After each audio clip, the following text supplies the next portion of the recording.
I'm Dr. Amy Robbins, and welcome to Life, Death, and the Space Between podcast. I'm a licensed clinical psychologist and medium, and here we explore life, death, consciousness, and what it all means. Another ghost story today. It is Monday, so that means ghost story. If you have a ghost story to share, please reach out at dramyrobbins@gmail.com. Also, just a few public service announcements. If you have not subscribed to the podcast yet, you can subscribe anywhere you get your podcasts. On Apple Podcasts, there's a little plus key that says follow. You can subscribe on Spotify or anywhere else, but that really, really helps me. Also, if you could rate and review my podcast, if you haven't yet, it doesn't take much time.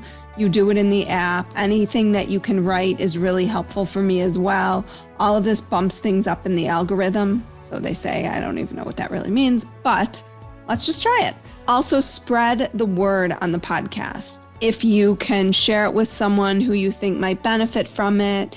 Everybody is going through so much loss and challenge right now and has in the past 2 years that it's a great opportunity to just give someone a gift that might help them. So please share the podcast. And here we go with today's ghost story.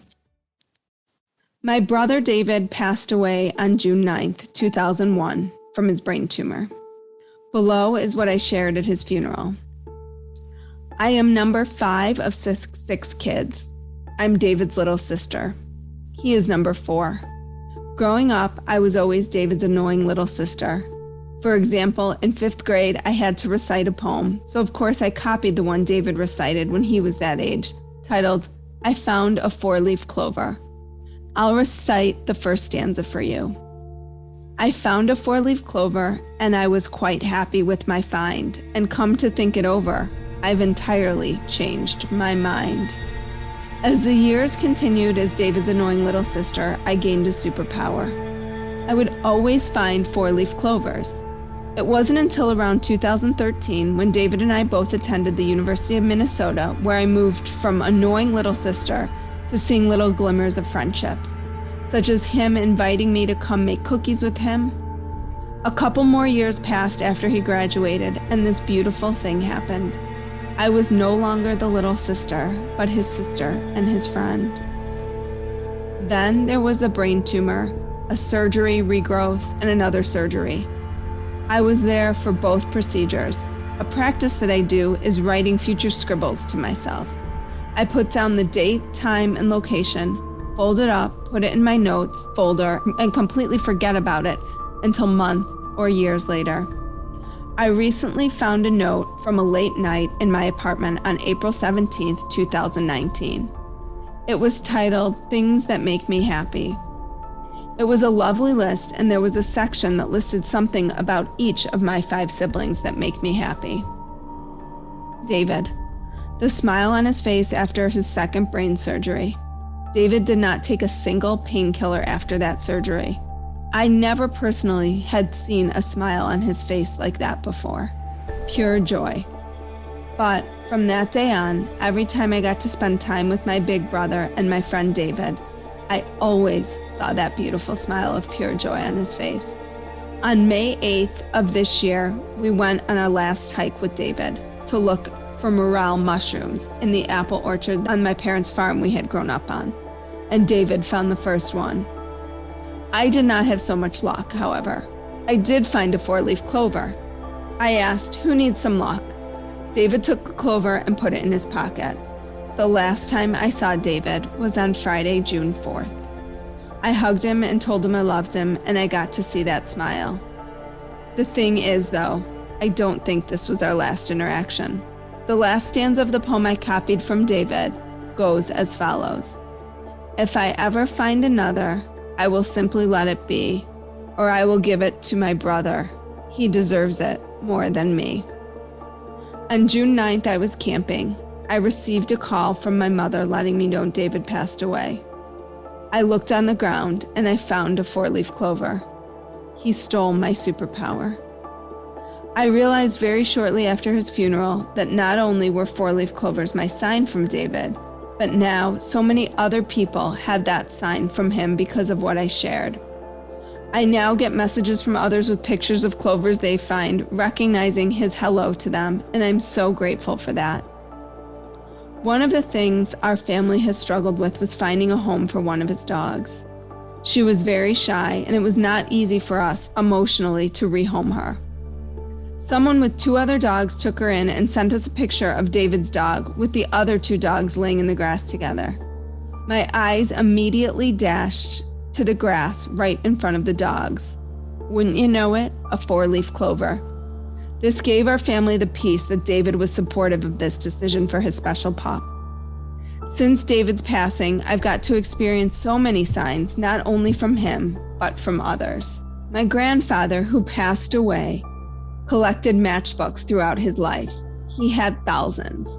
When he passed, each of many kids and grandkids received one of his collected containers of matchbooks.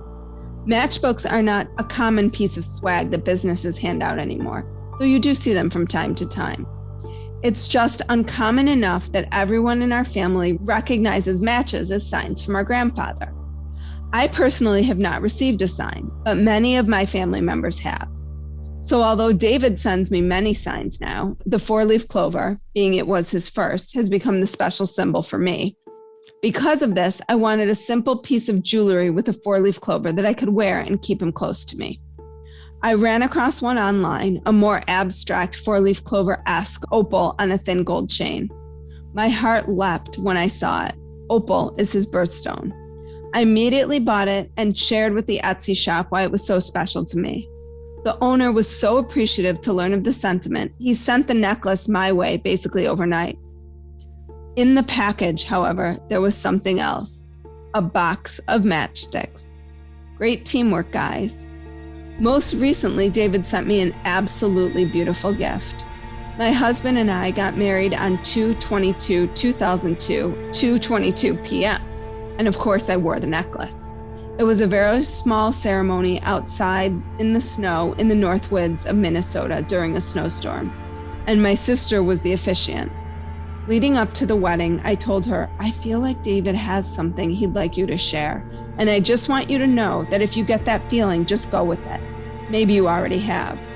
I thought for sure a Bible verse, and maybe that she'd get it in a dream or something. She shared that, oh yes, he did, and I'd be amazed. There was indeed a verse shared during the ceremony, but she did not share the story with me until that night at dinner. Ecclesiastes 4:9-12. 2 are better than 1 because they have a good return for their labor. If either of them falls down, one can help the other up. But pity anyone who falls and has no one to help them up. Also, if 2 lay down together, they will keep warm. But how can one keep warm alone? Though one may be overpowered, 2 can defend themselves. A cord of 3 strands is not quickly broken. At dinner, my sister shared with me the story of this verse. When David passed away, he had never been married or in a serious romantic relationship, but he was devout in his faith. One guest at his funeral shared with us when he met David for the first time at Bible study, he saw that David had a very beat up and used Bible. That impressed this man. He knew that this young man, David, used his Bible well. My sister was given the Bible after his passing, but she couldn't bring herself to open it for some time. She planned our ceremony, and our mother had shared the verse above and felt strongly my sister should use it. My sister agreed, and we wrote it into the ceremony. When she decided the ceremony was set and complete, she thought, okay, let's see what David has to say. And she opened the worn-out Bible for the first time. She flipped open to exactly the page with Ecclesiastes 4:19-12, and that exact passage was highlighted. She flipped through his entire Bible. There were many things underlined and written in pen. There was not a single verse in the Bible that was highlighted. This message was from David. Thank you, my brother, for never leaving my side. I love you. Wow.